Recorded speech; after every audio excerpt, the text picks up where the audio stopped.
Well, Yadamunya Wasiasa Eshemo Bossiene, the General Secretary of the NDC party in the Between and Komambagidi, so I can say, Area Johnson Asiedu Nketia, he needs no introduction in the body politics of Ghana and beyond.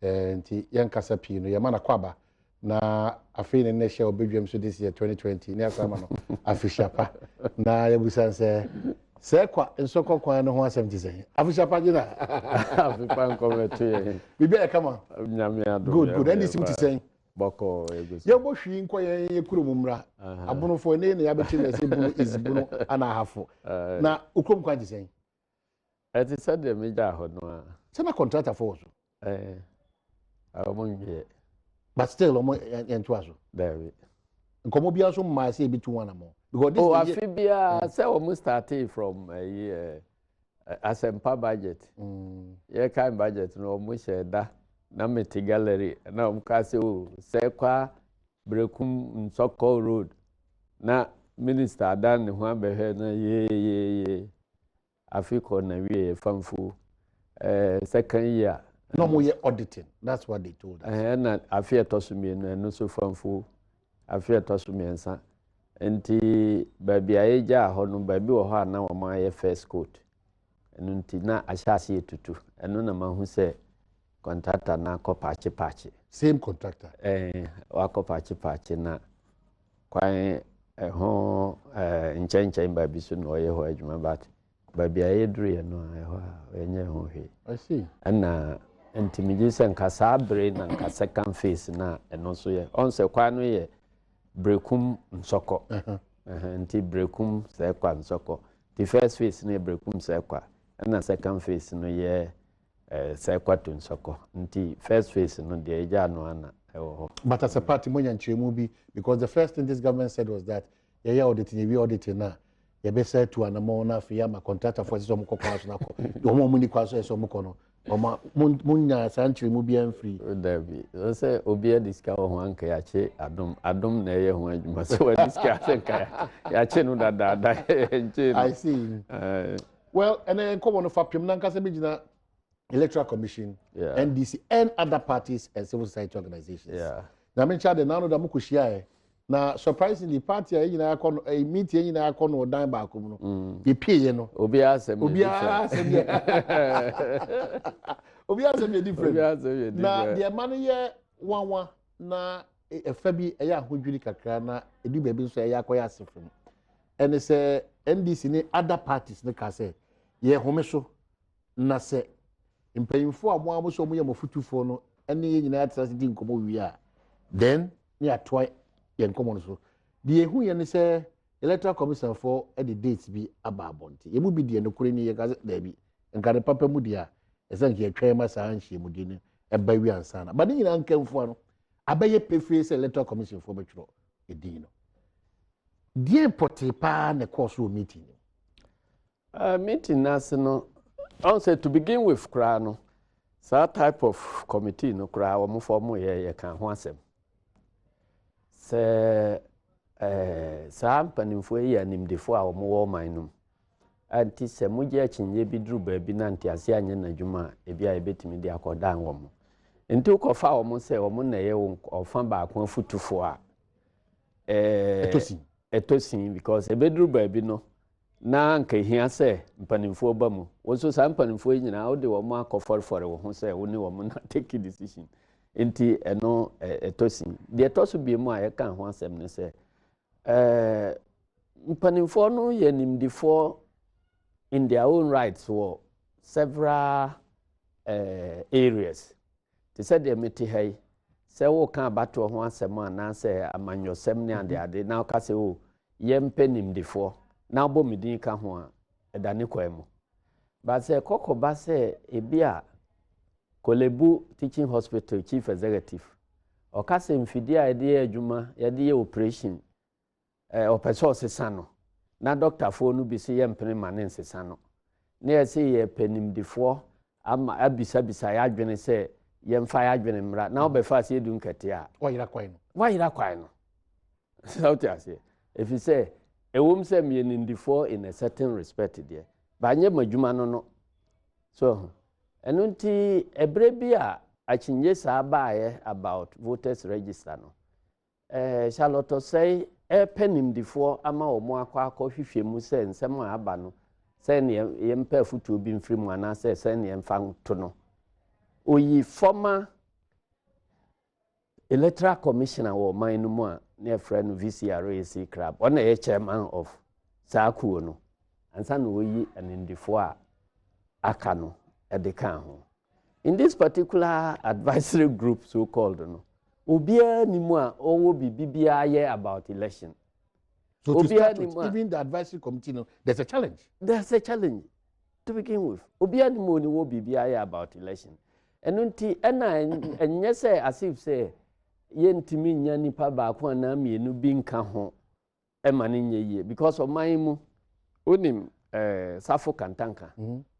Wa ye electoral commission adwuma okona homgye mu ote ho o pa bibi adwen bi wo election ho obetimi akofa no onim Adenze Kanga ono so wa ya kone retirement ono so wo ho obetimi akofa no okuni na nkasa afarija na nkasa ono so te o manum enu nti se wo hwehwe bibi bia futu bia fa saa chinye samu ho a wo mo ye nipa obetimi afa wo apart from that no enkomo no bi efa IT ho so mpanimfo a okoyi wo mo kotena ho bia no yentimi hu se IT expert bi so eka ho so enti ade a efa election ho na san fa IT ho na akọ ekuo bi ama o ma beti ano asem bi de adwen aba no migiri se nka saa areas ya mekan ka o mo de o mo adwene ko ho a nanka meeting aye ko e no wo mo aye kasa technical issues so about IT no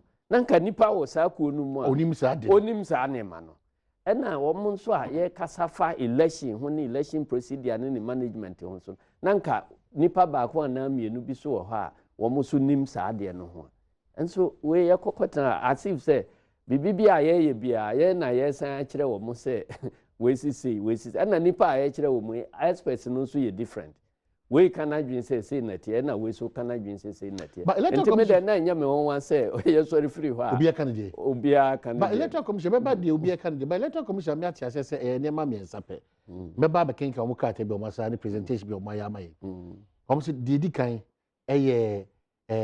technical issue they talk so a budgetary issue they talk so a time issue budget and time omo nim die mu no omo ye free problem be any ho now the technical issue no omo ko feda etumu fu say ene mo fa mo nim die fo omo so omo abene e wo saa ne omo no emra ne yankikansi ani na afi yenko enim is that the case David your problem I want to say electoral commission na nkasa wa sheda se nokre na wonkan ana nokre no na onim ade a yefre no nokre no akoka bio eno na yentimi hu because some of mo kanu nyina no I say boapaye bi na o man say yentu futuro ngu amanfo ani so yentu futuro ngu amanfo ani so sanse mi a wo kan budgetary issue unim say electoral commission budget figures ya o mo de kasa bontin ye different from budget figures ya the core parliament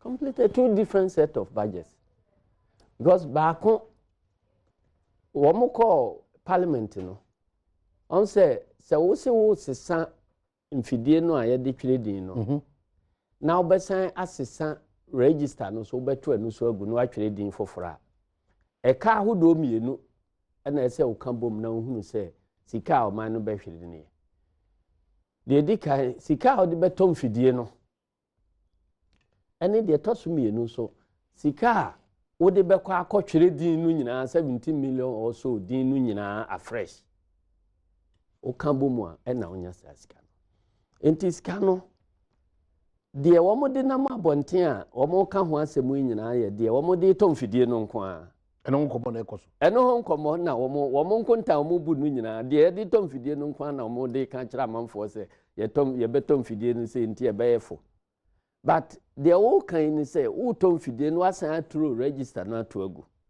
enti wo tom fidie no na afi na wo san be se sika ena sika o de be twere register no kura no according to wo mo budget 2020 budget no eno so kura so chen de wo de tom fidie no sika ode ye registration no eso chen de omode ton omode to mfidie no sa ena no wo nka ho asem kura even though wo akoka no parliament eno wo mpese wo nka ho asem nti wo ka se o compare no wo koyi mfidie no a okoto no ne bo no de a compare se ye ka se ye repair mfidie no a ye be se sika se sika o ka se wo repair wo be se nyina ni nyina so ebia nsisi so because electoral commission na nkasa anu asem a wo aka kire yen no eno ni figures ya omde na mabonte nyina ebia nsisi so eno nti ne ka se sa na ma we se ubehu mu nokra nanka committee ketwa te said ye be hye sa registration na ase no yeti committee ketwa ansana ye be choose se be biometric registration no yeti committee ketwa ketwa mienu baako ye technical committee ena baako ye legal committee enti de ye ne say electoral commission for eyi womo IT experts ena womo ma NDC eyi IT expert baako ena MPP IT expert baako ena all the minority parties womo so yi womo IT experts ena e de ka ho ena womo no kotena ase experts against experts ena womo kokohia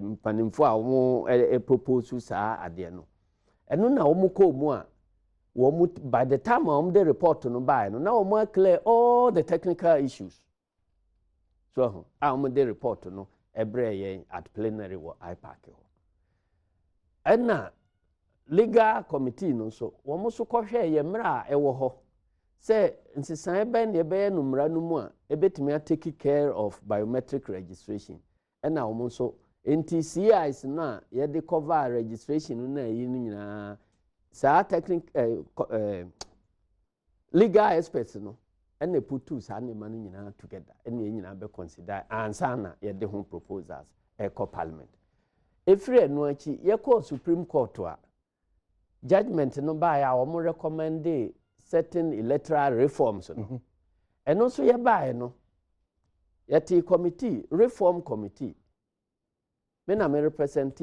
NDC ena we so beginning nanka makmanu na represent MPP but womo be sisan mu ma Kwabran Japan e be represent MPP ena parties nketwa na aka no womo nyina so kan bo mu eyi nipa mienu represent ye ena civil society organizations ya ewo manum a womo dealing with governance no womo so yi nipa mienu ne de ka ho ansa na electoral commission for eyi ne chairman ene ekokotena ase be se bosome mienu ehwe recommendations ya Supreme Court ye enu nyina ena ye report e de by say isusu say roadmap we na ese ye faso ne de ye electoral reforms enu nti senka abase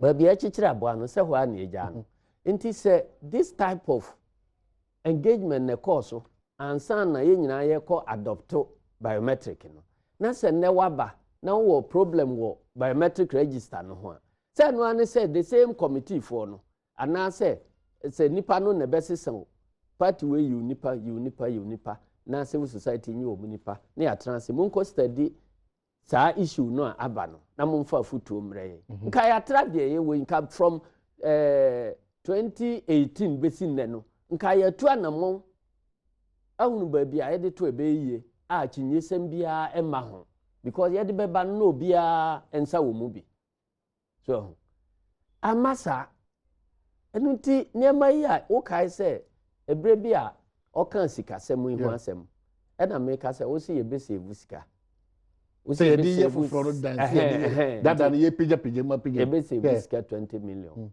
mpache fa o budget no be kire ne ye hwe hunu se ampase yesi ya se sauti mu aye no ode man o se enye oni nhye bia se ode electoral commission sika sem ebe tudwa ma political parties no ho. But that's not entirely correct. San wokan say ba tape no mu e ba. And also epeja levels of suspicion. That is the point. Because can eno asem no. Enti wo see stakeholders ye ne won kotena se nwini sika asem ho. Ne e koto ade. Wo see ye to we a ye benya mfaso se ye to we a e beboka. Ne bo we bo ye se we bo ye sa wo see wonkyere mu nkyere. Enti ho na ade no start ye. A ye hyase ye kan ho asem. Wo kai se ho na tape bi ba ya o ka se maserinti mesere. That was the issue ami bisa ya. O see oni under any obligation so obekire mu akire e na mesere. And also di matem because it can be correct because that is the point. A honor problems no free. Enti nipa oni wo moti ho wo se wo mfa nkire yen. Na wo nko what to free ho. Obey o si wakohia senior editors. No wakoye ne nkonta akire ne wakokoa mu. Ade a chia o si makohia wenum makoye nkonta akire wo kokoa mu. Nipa oni wo mo eti akonwa no ho a mo toto ne ma no de wo se wo mfa nkire no. Enti e ho ni problem no nti se sa 2018 no a ye bisa sa sikasem no e no bye ni nyina mu de kire ye ne a senka ba bia da bia ye de ato besi ne so na sabre no na parliament sika ye twa ma no se onfa nkore febihye emfidie no na wo sa budget num a on pese ye yehu e no akoka kire parliament for say onfa nya adwuma wo mfa nto ho ma no na dankwa ama bi obehia sesika no aboabo ano afidie ya ya approve ro de beka ho no de akoye de oye na ubisa no se ne bo ye sen no akobo afidie kakra bi no na de akere se ne bo ne ye bese but electoral commission for ka asem sonko na mosmoka because presentation na otwe we omo ye kire centrofo a ye bebo kakra ba me kenkan bi ama an accurate voters register le susanso ni legitimacy on electoral process. Every eligible voter can vote only once. Yes. Prevents electoral fraud. An inaccurate voters register. Doubts about the election's inclusiveness. Doubts about the election's outcome. Creates avenue for fraud and manipulation. Now, challenges with the current system. So, they can challenges natural. The kit had been in use since 2011. Last purchase was 2013. All other costs associated with the BVR kits was for refurbishment. 3. A large quantity of the kits had many faulty component parts that were difficult to replace. Keyboard, mouse, screen, camera. 4. The 2016 47% failure rate was noticed during the preparation for registration. 5. The battery packs had worn out and therefore the decreased battery autonomy could not guarantee continuous use of BVR. 6. The image quality obtained from the fingerprint scanner were increasingly deteriorating, leading to repeated image acquisition, prolonging the registration process. And then 7. The inkjet printers were failing at a frequent rate. Waba BVD ni so purpose-built device for EC. Okay, BVR kits. BVR kits. Yes, start the first one. Yeah, okay. First one, we can 3 things. Yeah. About the register. Accurate register. Yeah, accurate register. Emudia ohen or say a affected current register. Official the other 2 idea or say doubts about the elections inclusiveness. 2. Doubts about elections outcome. And 3. Creates avenue for fraud and manipulation. First, so can say the purpose of an accurate register. Exactly. For legitimacy on the electoral process. Yes. Every eligible voter can vote only once. Yes. Prevents electoral fraud. Okay. Register wo hui. Emu de wo hina saa 3 qualities entiminye. Wachero. Because legitimacy of the process no. Ontimi prove say saa register wo ya wo hui no enye legitimate. Because everything Electoral Commission has said about the register and say credible. What if be a Electoral Commission we yet me aka say register no credible da.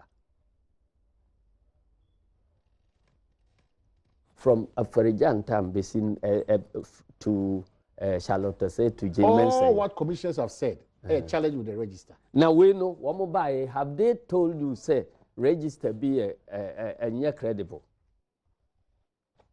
Mami buy what me aka say register you use a credible. Koheni statements from a referendum no time basi nanu district assembly elections. Ni nyina insist say the register is credible. Enti ada these 2 weeks ya na register no enye credible bi mu ana. Nanu meeting ayekoyi ye bisa omo say wo muntu omi enti say register no eye credible ana enye credible omo ntimi ansa. Because all their statements are omo kan nyina ni say register no ye credible. Enti nanu nsema na omo kan omo de we ba ye nyina na ye bisa on say enti simple question. Register no eye credible ana enye credible omo ntimi ansa. You couldn't answer. And number 2, since you are biometric register, what is a Ghana Nibia Timmy approve said Nipa Bakubia to Abatuda from 2012 BC. Eddie. Tino Sauka said, Nuntin houses and register. They were on Obia and Timmy to Abanu too. And now say fraud obeying no material, fraud obeying. And now, Omotimia detect here, attributable to the register. None.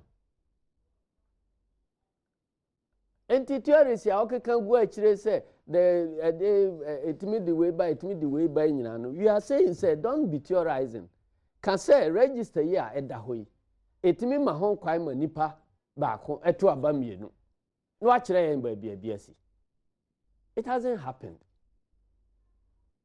Nti ne all can to aso no nyina ye nwura emfa issue no aye ka ho asem the commission can not tears they free did this nyina ko nyina ye nwura because ansem a wo kan no you are talking about a specific register and na nema a o twere ko no nso no or theorize it, say a register that is not credible should will lead to this will lead to theories no can we are saying say apply it with this register. Is this register credible or not credible? I see your call has been an upgrade.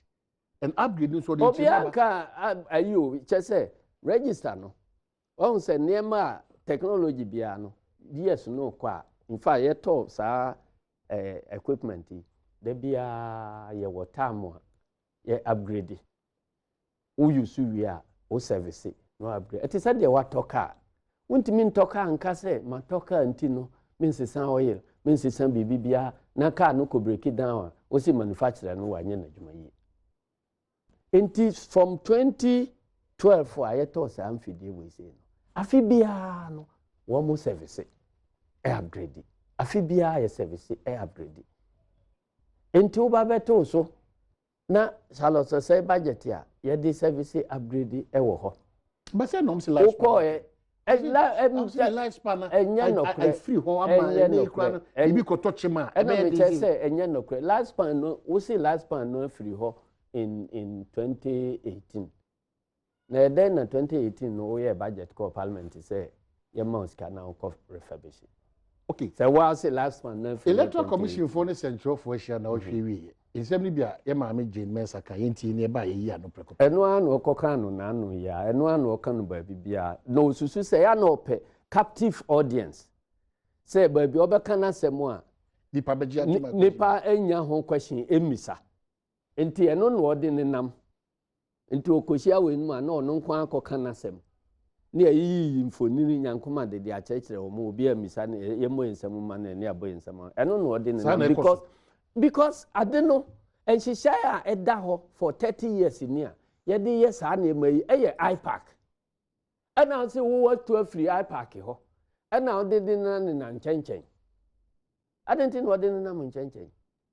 Da bena ye say ye be share register na say aye biometric register. Ye be friends and only who kwaso cheche mu kire ne. Maybe south say tamu ye say ye change electoral manual register iPack din komo wi na for no de ne tribute ba e ho no akoya anye yi a odi na mo ba bia ade no wo no come nka ho asem o se da bi na odi ne na mo nchenchen tamu ye change from manual registration akọ iPack no ye shi answer ntrofo senior editors iPack na ye wie ye na ye de ntiremu ana ono onko ho ana aba ba frem nsantrofo no say mun ko cheche mun che Ghana for say meanwhile parties ya oni wo mu ye adwuma no oni wo mu agree okay yanko wesa nkomo asking this is Dr. Farijan is no small boy. Charlotte was saying her own rights is her own person. The previous commissioners, the people who have run the electoral commission, are not small boys and girls. So unless they were benefiting from the system, what you're saying doesn't make sense. I'm sorry to say that. Unless somebody was happy the system was the way it was, so they could benefit from it. Millions of dollars paid for next to nothing done. Nobody asked any questions. What it tells me is that then we have been working magic in this country. How have we been able to run all the elections without these problems? Exactly. And yet we've been able to exactly change whether. How did we manage it? It is frightening, and that's why we need to build a transparent system. As I mentioned before, the vendor could shut the whole system immediately. They could control it from sitting somewhere. And we didn't have the data. Your data center, your database was controlled by them. Yes, but that's the situation. Your data center Yeah, so that's what's present. and your database was in their hands. So if they can shut it, and you had no, there was nothing you could do about it. Let me help you. And this information was available to everybody at IPAC that the vendor could do this. Was IPAC aware of this? I believe that this is the power sitting in the center for hardware.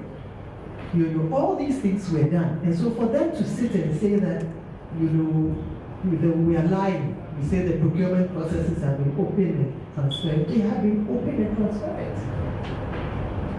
Even we were invited for the demonstration. For the first time when the companies were shortlisted, you know, we had a demonstration. We had a demonstration at the Coconut Grove where most of the think tanks said, the development partners, CSO said, development partners, some media houses, and the political parties were invited. The companies were there demonstrating their various solutions and so on. And that the opportunity was afforded for a whole day for people to go around and ask them questions and comment on their systems and that sort of thing. So it's very frightening as a nation if you have a think tank, doing this sort of. No, it's frightening. It's frightening, and it's disheartening as well. Madam Chair, maybe it's about time we responded to them publicly. Sometimes we're probably afraid of getting into the center of fighting, but if we have a response, point by point, maybe as a press release, this is what Imani said, these are the facts, and just put it up. Else, we can leave for them. Else people go out there and believe what Imani said because you don't want to respond.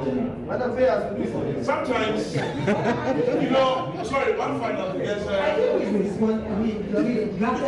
one person.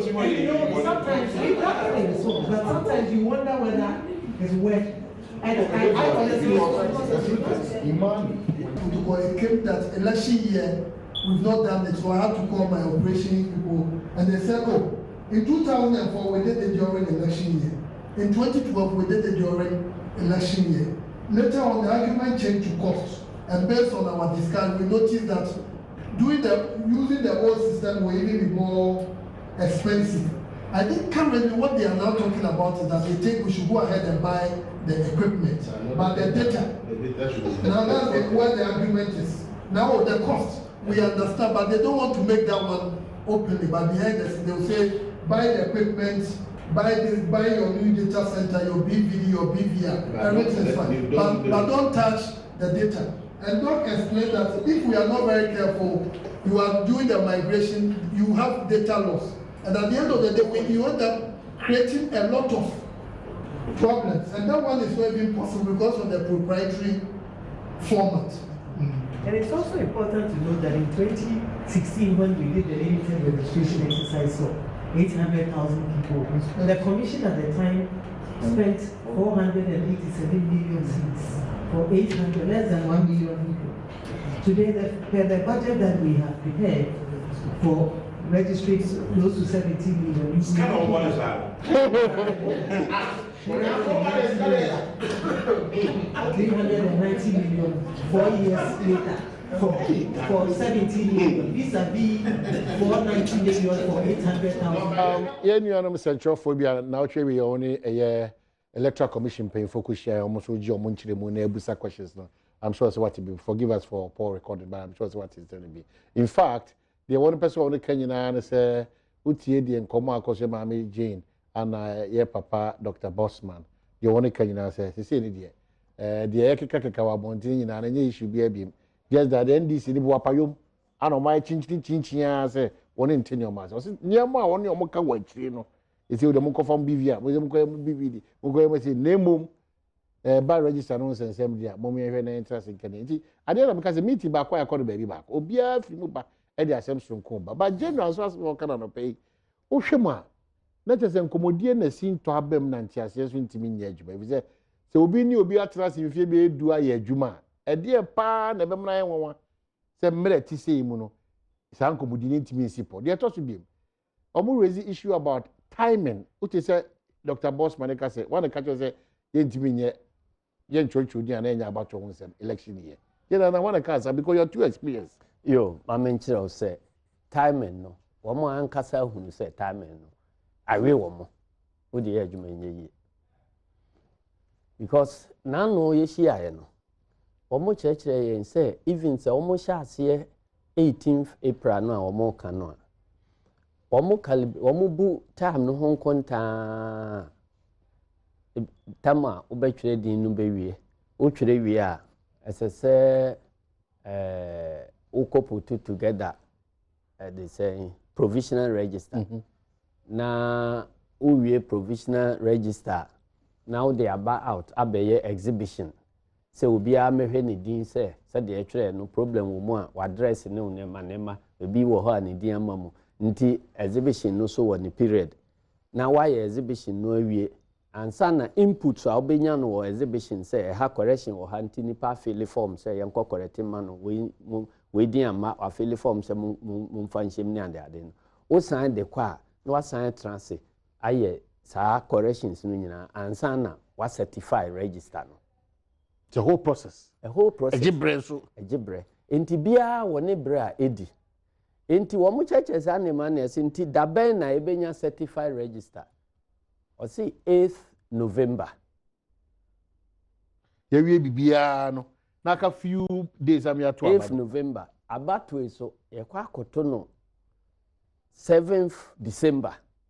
Inti na say register no be ready a obetimi dia ya abato no ho bibi no. Na ka 29 days pe. Na oko hwe 29 days na aka no. Mra eda ho a ede election wo man mu nyina no. Ewa. Etia. Untimi nye sa processes ya aka no. E ma ne nkosi abato mu on the 7th of December. Because we mra na ede registration no. The friend is CI 91. Ena eno na me kase omonhwehwe no woka na nkampese me yi de kirew ena we so ye CI 94 de ede election na nkasa CI 91 no a ede registration no ase u ye register no nyina wi a eno mu na nka me kirew exhibition ni period edidi ni ade nyina u ye register no nyina wi a ese uma political party bia copy of the final register no 21 days before the election. Where we certified register no 21 clear days before the election. Now say political party be answer can register no. So okay say who printing watch ama political parties no wuntimi. Eno nti the electoral commission no ye ne say omo the hard drive e koma omo. Na omo upload register na guso na ye ne yakwa akoye printing. So far, anyway, electoral commission enkwita hodie no. Da bia ni ho a wo mo atimi ade 3 days kura upload register no ama one party. This is based on experience. Based on the experience. In fact, last one the omde referendum yi. Ya ka se omo no do mai. Ya de you know ko 2 weeks ansa na yensaka. Enu nti se wode kwa me ama ade wo 27 days pe 29 days pe na ese say political parties getting to 17 political parties. Na se bi out the 3 days you upload no cry electronic version no cry ma wo. So be na election no ya ba. Eno nanchen. Umba yenti hani even if we are going by their timetable 8 November now, per experience NDC for one year kasa say. Yeah. And then they say anya hwe wan hwe kwani kudi na wo chance na wo nsaka. Na say ekotia nhihye no. Nhihye. Na other political parties another 1 week, another 1 week, another 1 week. Sir. Based on nano request ya yema omo. Inti no eno ye problematic enough, but eno no obewie amanaka 29 days inti technically no so kase ordinary otwe no betimi aya ama ye nyina eno de ebia na obi betimi age ginadi, but eno as if that is not enough about mrano ankasa ide election no public election regulation 2016 CI 94 no ubi section 4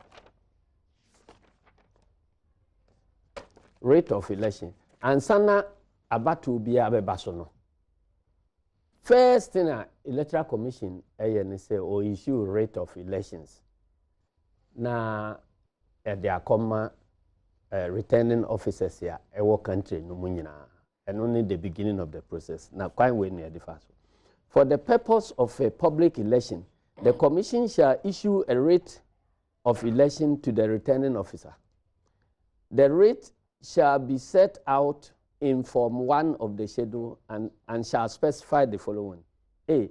The period and place for the nomination of candidates and the day on which the poll is to be taken, which shall, in case of a general election, not be less than 30 days or more than 90 days after the last day appointed for the nomination of candidates. But it doesn't fall within time.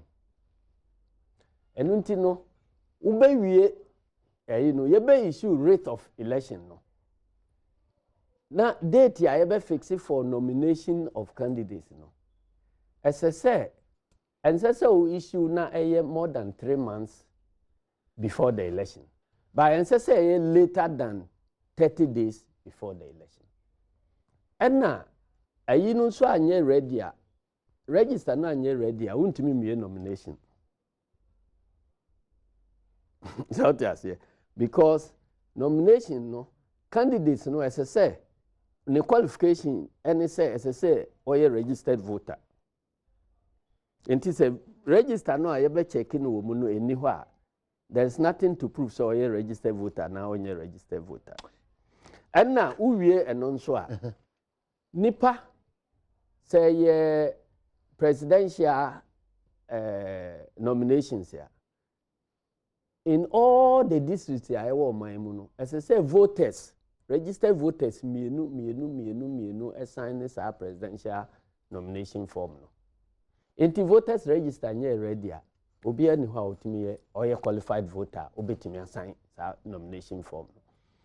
And now parliamentary the announce no, or at least nipa wombe proposers any seconders. Womu nyina as I say womu registered voters. Ade ade better say say womudin wo final register mo. Enti in a nutshell no. As I say register no ye ready before obebue nominations. And a nomination no so wuntimi mue later than 30 days. And I also say we register be ready only 29 days to the election. Say accept na okofa brega na fo. Ufri enu nso ehwo a oko baby to say special voters one more same central for first nan can central for monka ho police for soldier for ombeko duties ni sankofo no special voters no so no ye compile wo nyina din the two special voters list so enunti so SSL special voters list no you compile 42 days before the election. 42 days before the election. ɛna wo compile so obiara di ne voter ID card number nyina SSA go so but per this share we 42 days clear it will be difficult ɛna me can nipa say register be ready 29 but that's what I'm saying say per this share no the 42 clear ɛna electoral commission no ankasa so na CIO ɛna ono onni so ɛna ordinam na omu di introduction na mko IPAC ade na muka ɛna me che say onye ready say ebe go into what could be the problem what's the challenge what's the challenge uko IPAC share that was electoral commission pa mbetu anamo ba mo ne wona onu ho akodi mu no ni nkita ho wie o say ono na ya ma no to me say oye election aye credible enti bibia ono susu say obeye ama election aye credible bia enu no obeye but without the consent na me ka say election so no before when the country as to me confirm say election is credible. Na me say you involved. You confirm. Enti no, who person will impose me opinion on me say the whole be no as say me opinion say credible.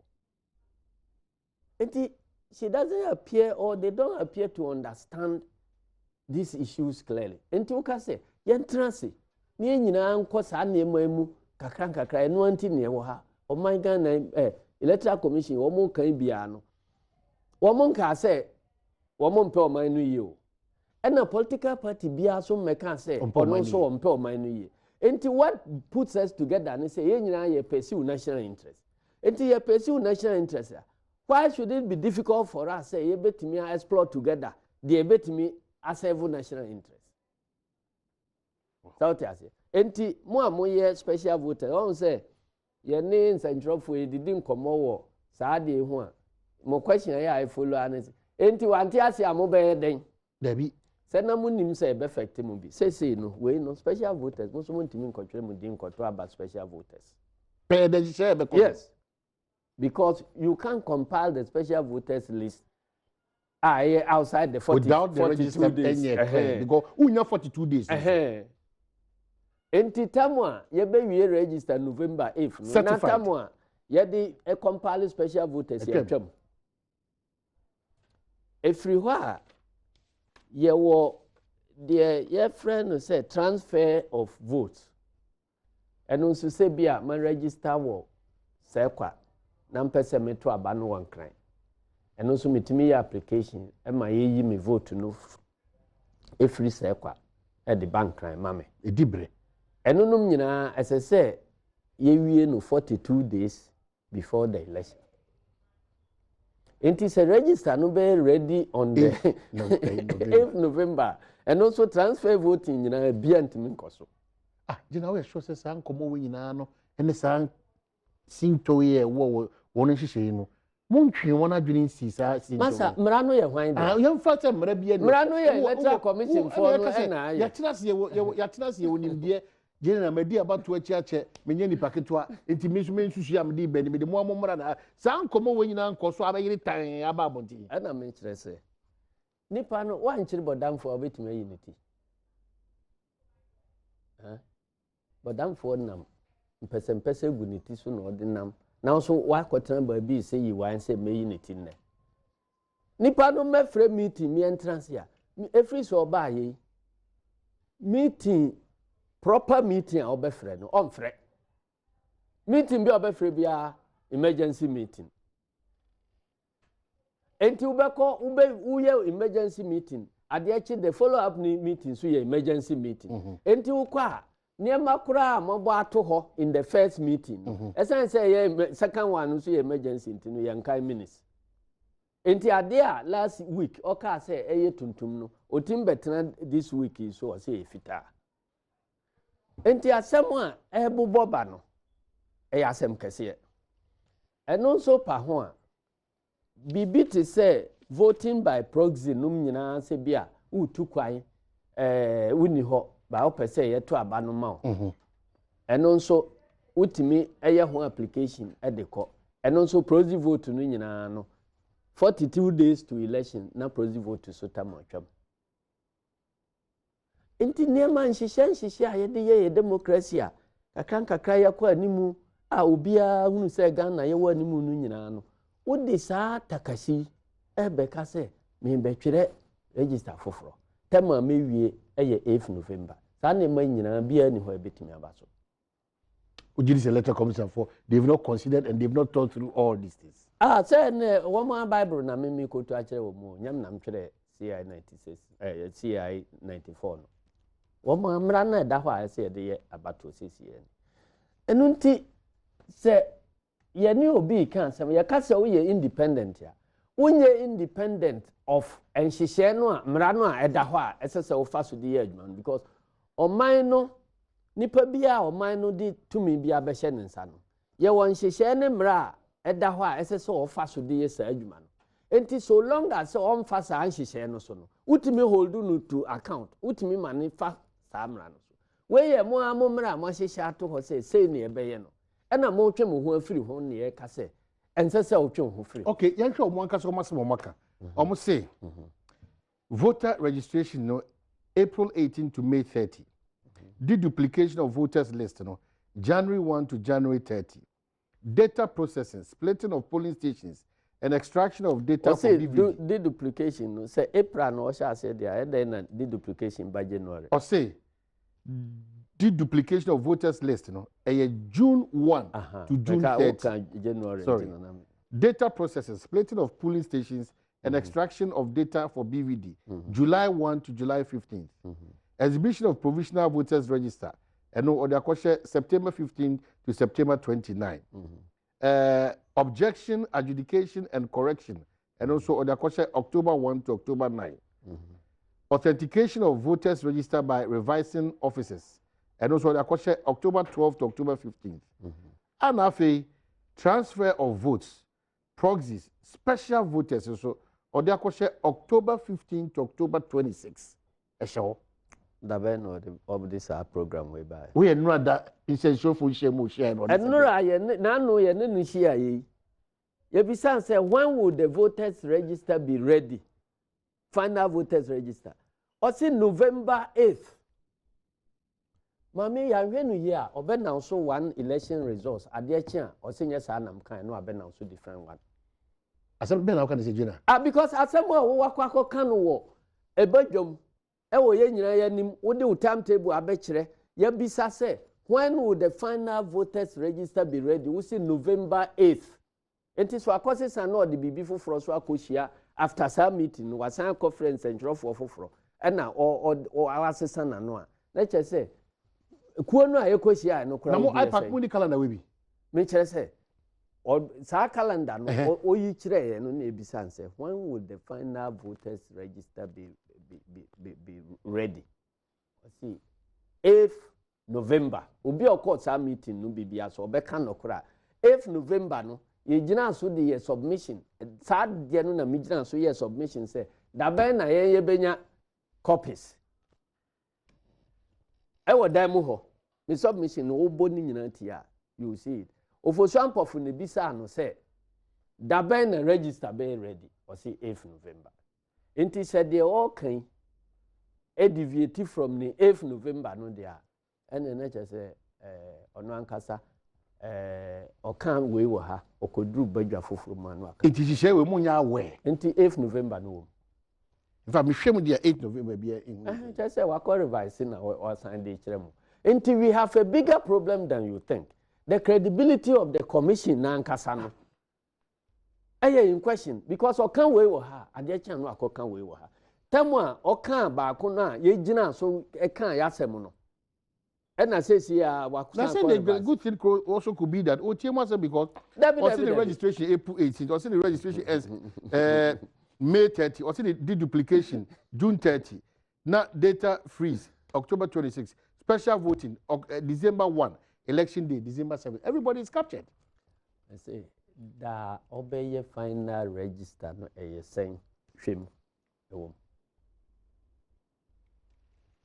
what should I say final register no sen because we were specific final register no na unya wi a na ugina so build up all the other processes we issue rate of elections near abue nominations and bibia ejan final register no so enunti na ye oye the presentation na say when will the final register be ready?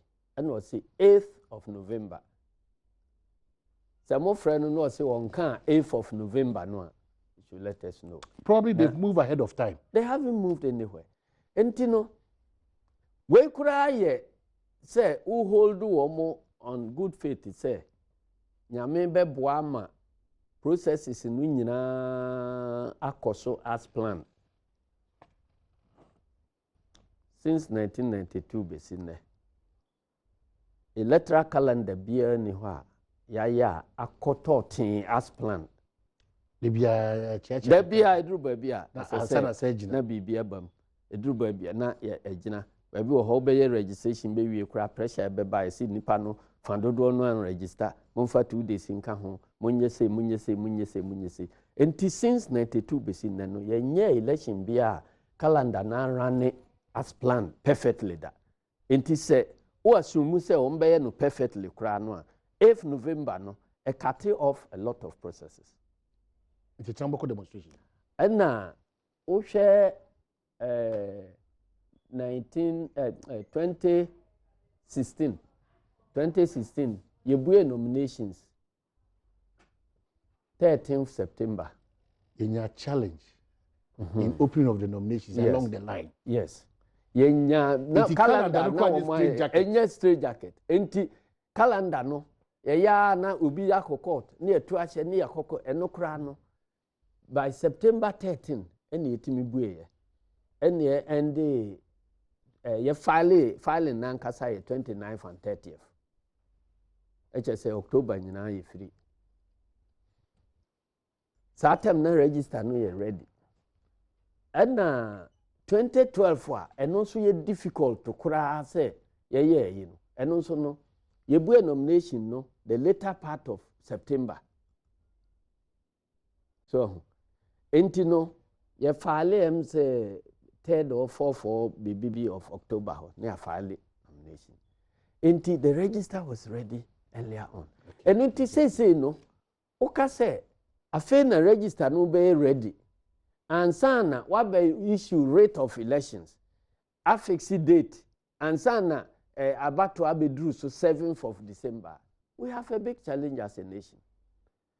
Now the other side is when they say what they say register ya wo kan ho asem any wo mfidi ya wo kan ho asem nyina no wo call parliament wo ko ka che MPs no say you refurbish register you refurbish as at 2018 we say you refurbish equipment na ebetimi ya adwuma at least up to 2022. They have moved from that argument, you see you. Nyambotre 2022 now you'll be able to ubetimi aye referendum no atimi aye local government elections empowered aye atimi abeye presidential and parliamentary elections nema miensan we see ebetimi aye why you move me successfully akamfo ho say ni nyina aye kama say no mudi nchiri dia ben na preventive no mudi nchiri mu ahodo aba nchemu bia ni ho a mo dia ba no da nchemu amakenka je na ho nchemu dudu amakenka even on this no ma wabrobu nyina yi who the electoral commission for car the only change na say I question Ghana for tebusa mama so mo maka omama current challenge network challenges omama challenges with the current system and omasa chim operational challenges now the omuka nyina we summarize o say system is a closed proprietary system that cannot be upgraded. The hardware equipment is obsolete and no longer supported by a manufacturer. Hardware is difficult and expensive to maintain. There is no backup or disaster recovery plan. ECIT staff is shut out of system and cannot manage it. Vendors have locked in the commission.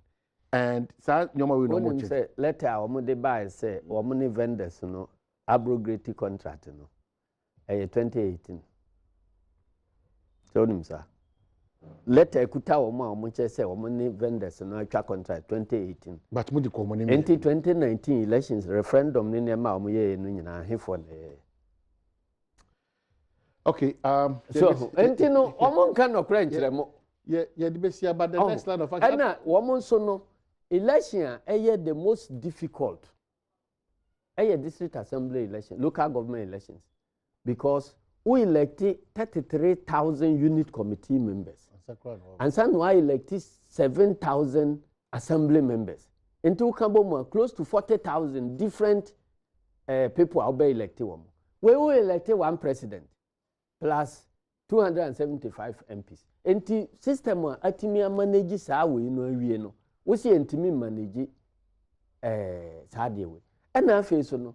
One reason one ma about registration kits no nema no nyina. It's neither here nor there because registration kit no. Say aka one limited registration. Say you call with this register. Aka one limited registration. I will capture nipa less than 1 million. Now they were more quack. Now quack to a good another one now. Ever capture 17 million. Now say no cheaper than we. And there were more Asiedu Nketia what is I'm just saying common doors. You better trust that what you go.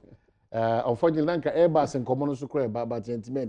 You better trust Airbus the former attorney general wa issue letter. I see.